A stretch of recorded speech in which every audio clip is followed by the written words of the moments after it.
Pressure কুকারে আমি P rice করছি। এখন যেহেতু শীতের সময় প্রচুর মটরশুঁটি পাওয়া যায়, অল্প একটু সাদা তেল দিলাম, এলাচ লবঙ্গ দারচিনি দিলাম, তেজপাতা দিলাম, এই মটরশুঁটিগুলো দিয়ে দিলাম।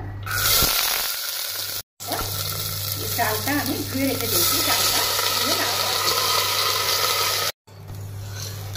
এটাকে ভালো করে প্রেশার কুকারের মধ্যেই আমি একটু নাড়াচাড়া করে নেব।